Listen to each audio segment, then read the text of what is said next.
Saudi Cup, and welcome to another episode here for the Funded Pod Mindful Media and Communication. And today we're talking about the future, or the not gonna happen future, or the challenges to the people preserving it. We're talking about the last generation.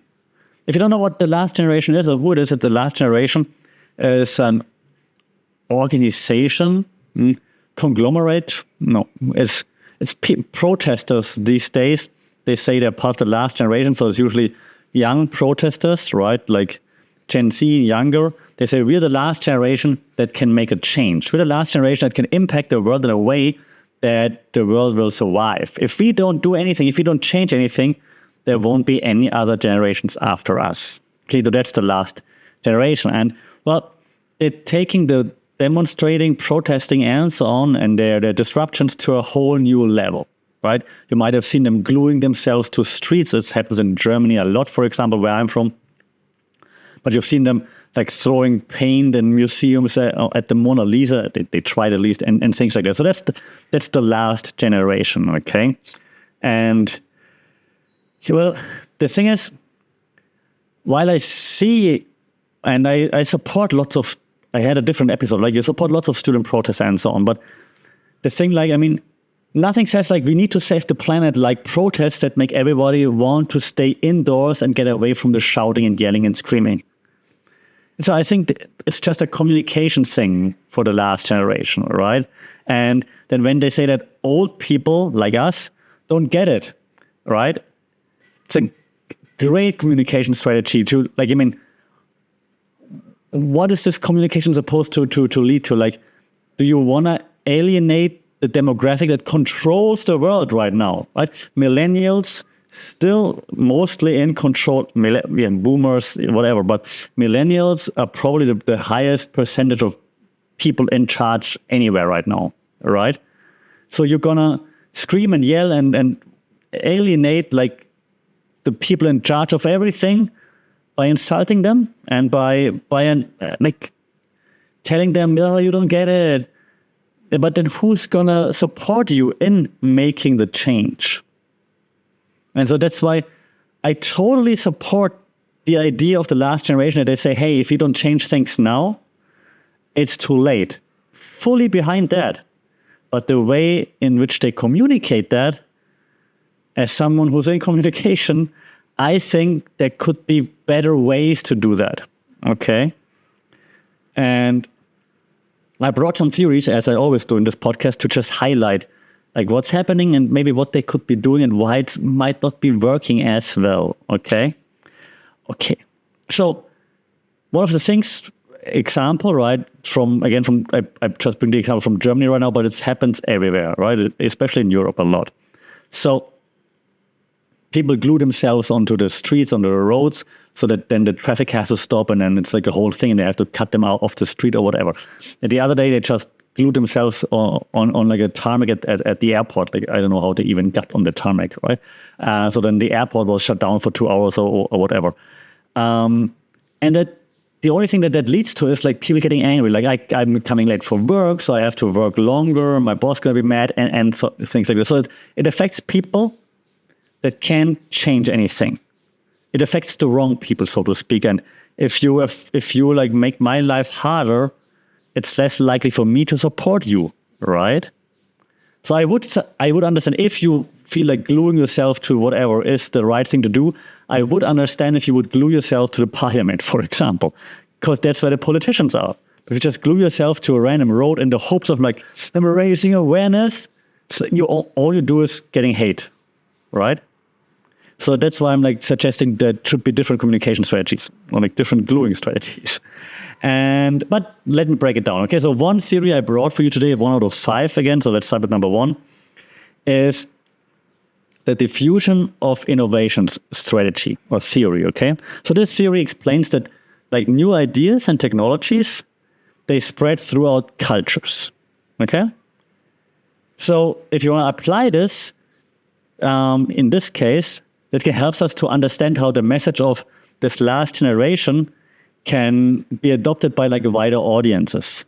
Okay, so there are different stages of adopting things. Okay, they're like innovators, there are like the ones that make something new, they're early adopters that get on board early on.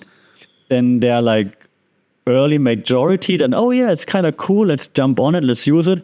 Then there's the late majority, like, okay, it seems to be like a big thing now, so we all use it. And then it's the laggards, the ones that are the very last ones to adopt it, okay? And there are different barriers, of course, at each stage of like adoption. Yeah, to make an example of in technology, AI, for example, right? So there are the innovators, OpenAI, and so on. The ChatGPT creators, they're like the innovators and people jumping on it right away. Then the early adopters are the ones that say, like me, for example, at uni, we have to be like, okay, that's interesting. Let's try. Let's change. Let's do some research and so on. Yeah, early adopters. Then the early majority is saying like, oh yeah, it's kind of cool. I want to write my homework with it. I'm going to sign up. I'm going to use it. The late majority is going to be like, oh, okay, it's going to help me for work. Millions of people use it. Let me use it too. And then the laggards are the ones that say like, AI, I don't want to use it. And then eventually they might have to come around because there's no other way anymore. Okay. And there are different barriers at each stage, right? And that also applies to the message of the last generation. They're the ones that jump on it right away. They're like, yeah, we got to save the world right now. Well, by any means necessary. And then there are ones that say like, yeah, okay, I support you. Okay, yeah, well, no, I can agree with that. Let's do it. They're the ones that say like, let me see if others joining. Okay, if others, they're all joining, I might join too. And then they're the ones that might lag behind. And the thing is, I don't think that the last generation will ever reach that stage of the late majority to support them because of just how, well, for lack of a better term, much of an annoyance they become to a wide majority of the people. Okay. What could, for example, what usually when there are new things happening, right? What exaggerates or accelerates the diffusion process is usually having like KOLs, influencers, and so on, like on your side. With the last generation, it's very hard to find someone with like a wide reach to actually be supportive because of the annoyance that they usually present. Okay. So you want like a change agent, yeah, someone that amplifies your voice, that leads to a wider change, that gets like a huge audience, at least the eyes on you, and then maybe even some engagement. And this, I think, is lacking here simply because so many people are being affected that shouldn't be affected because they are not the right audience to be affected. Okay, so I think the diffusion of innovation, you can see like I'm forcing the connection a little bit here, but I hope you see what I'm saying, that I think there could be a smarter way to approach that, because then you could use several change agents, how we call it, in order to reach a wider audience and in order to gather more support for your cause. Okay. The second theory I brought today, we discussed it in the last one where I talked about the student protests, if you listen to that one, is called social identity theory. Okay. So the social identity theory explores how individuals and individuals' identities are shaped by the group that they belong to. Okay. So you're a member of a certain in-group. We talked about this many times. In-groups, like the group that you belong to. Out-group, the group that you don't belong to. That's why the name. So the in-group that you belong to shapes your identity, right? You're part of like the Arsenal fan club. I'm sorry. For example. Okay. So now those generational identities that we have in different generations, right? Gen Z, the last generation, millennials, boomers, and so on. So those generational identities, they also influence the reception of the protests of the last generation, for example. So what I'm saying is that, for example, in this case, the in-group, youth activists, for example, they are like fighting, like it's the in-group versus the out-group. Out-group might then now be the older generations, like millennials and up, for example, right? Maybe even Gen Z and up already, okay? So now this clash between those different groups is happening, and of course there's certain dynamics to it. And this also affects the communication strategies. And like I said earlier, alienating such a big group millennials upwards, Gen Z maybe even already, because they're also the workforce upwards, right? Might not the best communication strategy to actually achieve what you want to achieve. Just shouting that we're right, we need to change something to save the world, yes. But how are we going to go about it to change it? You cannot just say change it now. Unfortunately, this is not how it works. And you cannot force it. And the older generations know that. And that's why they're clashing with the younger generation in this case. Right? And of course, there are different frames again, like framing theory. We lead into like the next theory already. There are different frames to it, the way you frame messages. The young generation, the protesters that glue themselves to whatever, the last generation, they're saying, hey, if we don't change now, that's the frame. It's never going to change. It's going to be too late. The world is lost. Yes. All the older generations, and I of course generalize right now, there's still like a huge difference between like the millennial generation that, for example, sees the need to change, but says, hey, yes, we see the need that we have to change something.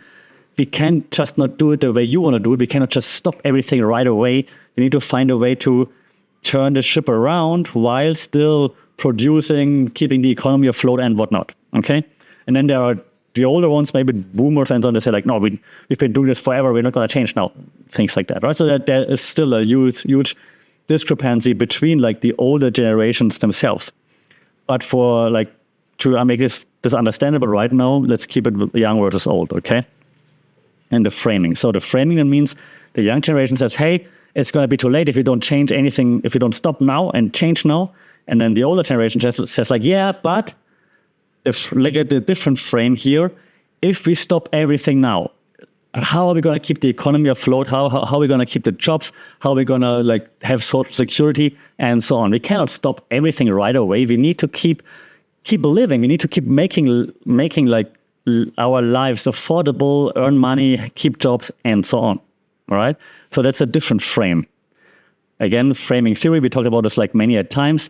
The framing theory looks into like how media frames influence like audience perception, and how the way the audience interprets certain things, right? So now I showed you those two different frames, the last generation frame and then the older people frame. Why do I point at myself and I say the older people frame? And this, of course, influences also then how the people that see all those protests, how they support the last generation or how they are not supporting them, right? Mostly biggest supporters of the last generation are, according to statistics, younger people. Of course, there are older people that also support them, but it's mostly younger people. Okay? So that's because of this different framing in messaging. Okay? What I think they could do better in framing, by the way, just to also give some advice, maybe, even if you don't want to hear it from an old person, but if you would emphasize your communication approach, and you would emphasize more on like moral responsibility for future generations, not just yell at them like you're killing everyone, but more like, hey, you've got a moral obligation to keep the world alive and to maintain that world for future generations because, or highlight like tangible impacts of climate change rather than just being like, you destroy everything. I think that could be a better idea rather than what I just said, rather than just yelling, screaming, and gluing yourself to the streets and preventing random normal people from going to work, unfortunately. Okay. I have a second one that I want to talk about in just a second.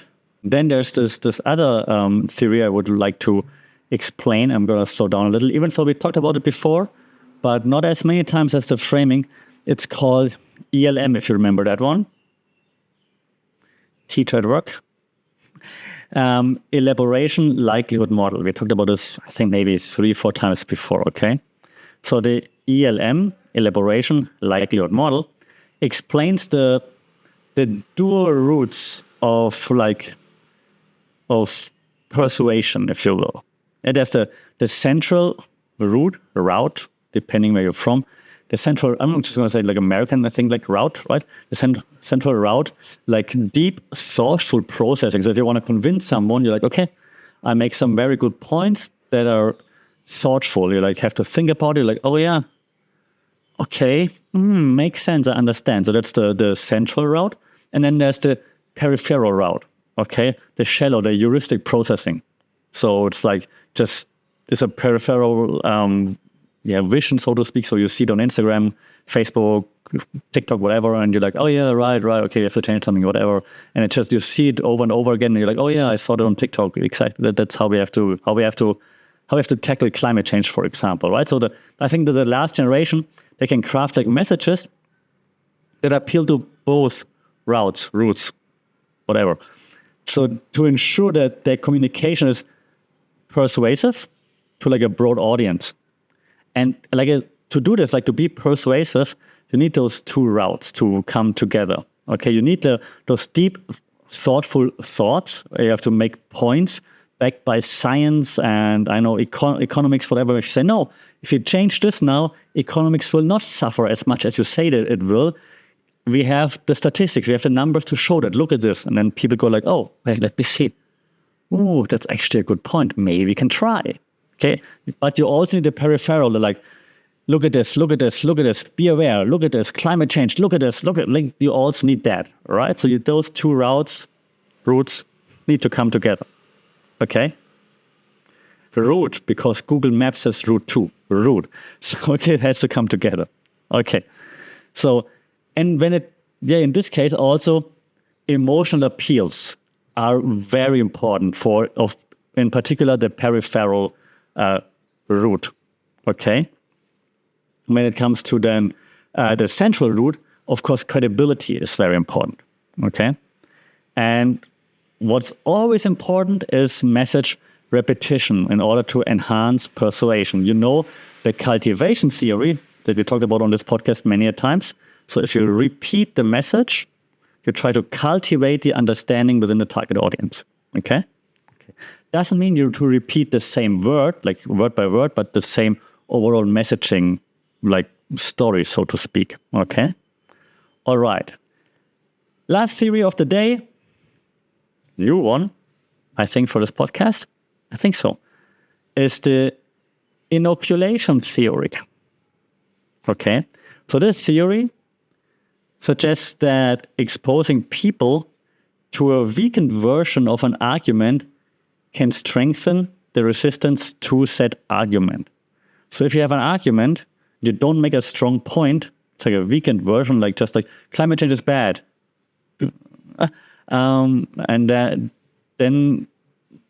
the resistance to that argument is going to be increased. Like, yeah, but why? Make a good point. You didn't give me a single good point yet. So why should I trust you? Why should I believe you?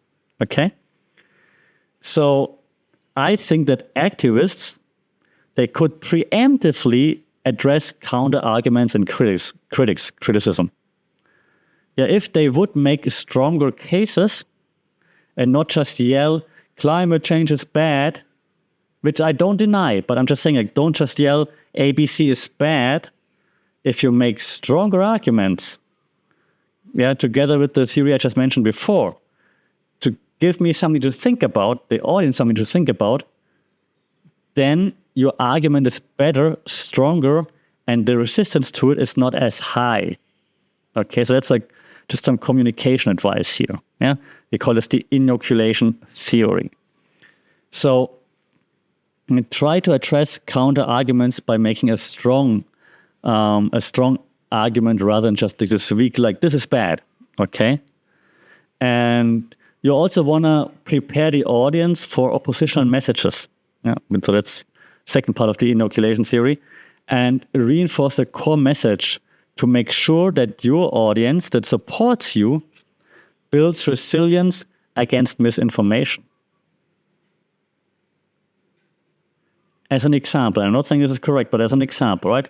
Stick with climate change right now. So you would say, okay, we have climate change, we need to stop climate change. If we don't stop climate change, the world's going to end, blah, blah, and so on, right? Okay. The counter argument now would be that, for example, climate change has always been there. Like we can see statistics over the last thousands of years, the climate always went up and down and up and down. You've heard it on Joe Rogan before. So then you would have the counter argument ready, or would you have the facts to check that counter argument ready and say, yeah, they're going to say this, but we also have statistics that show that while this is true, that the temperature went up and down over the last thousands of years. It never went up by that much. And that's why we have to worry, for example, right? So you try to build resilience against the counter arguments, which could be misinformation, for example. Okay, so that's the inoculation theory. This also can, of course, be abused. So don't do that. Don't abuse the inoculation theory. Don't be like, whatever you hear out there is going to be wrong. Only what we say is right. Hopefully, an audience will not follow you blindly, whoever you are, right? Hopefully, the audience will never follow you blindly. I hope. Remember if you have like access to a large audience with great power, you know it. Okay, so please do remember that. Okay, last thing for today's podcast episode, just a word on disruptive tactics, because that's clearly what the last generation is living on, right? They use like those highly disruptive tactics, such as like gluing themselves to the ground, throwing paint at whatever, like artist work, pictures, and so on. And this, of course, as I said during the whole podcast now, can alienate potential supporters. And of course, those actions draw media attentions. And I know that's why they're doing it. And I know that media attention is crucial for the success of demonstrations, protests, and so on. But they do bring a huge risk to be perceived as extreme or unreasonable by broad audiences, especially by older generations, right? So those tactics, they could be reframed if you're not as thoughtless with doing them. If it would be more thoughtful, if you would not just throw random paint at random pictures, for example, but if it would actually have a meaning. If you don't glue yourself to a random road so that Joe Schmo is an hour, 2 hours late for work and then gets into trouble with his boss, but you glue yourself to the parliament. I didn't say you have to do it, by the way. I'm not saying do it. I'm just saying, like, if you would reframe it a little, yeah, and would it make it easier to understand why you're doing it, not only for the clicks and the media attention, which you're clearly doing it for, then you would probably gather more sympathy, more support from also the older generations. There's always this balance that needs to be struck between shock value and constructive dialogue. And right now, the last generation is putting all the efforts and all their success into like shock value, not into constructive dialogue, which cannot lead to success. It never happened like, oh yeah, wow, you shocked us so much. You're so disruptive. Let's listen to you. Never, ever happened, ever. So find that balance, and then you get people to come to the table. No one's ever just going to be backing up and like, yeah, okay, you glued yourself to so many roads now. Yeah, let's change. No, okay? You got all the attention for a long, long time now. It already turned into like negative attention, by the way, for a big audience. So find a way to come to the table to have like some dialogue, okay? Because if you have dialogue, then you can make changes. There are no changes without dialogue. Unfortunately, there are no changes without dialogue, especially in a democracy. And if you're not in a democracy, you would definitely not be gluing yourself anywhere, by the way. That's only possible in a democracy. So find a way to make a change. Don't go down like on a ship, like, yeah, I tried something, and nothing worked out. But hey, I glued myself somewhere and got like 1 million views on my TikTok reel. Awesome. Did it lead to anything? No. Less views on your TikTok, but maybe more dialogue and actual change. I know it sounds like an old person, but I just want to see you succeed. That's my 2 cents, okay? Let me know what you think about like all those protests. Last generation, do they annoy you? Do you understand them? Do you say, no, don't listen to that old guy here. Like, do your thing, keep gluing, keep throwing paint. We're totally behind you because we need to change something, and clearly, otherwise nothing changes. Let me know what you think. Like, I'm happy to discuss, happy to hear like different takes on that. If you have any takes, social media at funkitpod, email funkitpod@gmail.com, or just a comment and a review on Spotify, Apple Podcasts, wherever you listen would be very, very helpful, very much appreciated. If you do that, I don't have to glue myself in front of your house. Until then, stay safe, take care, be careful when you protest. Until then, sawadee ka.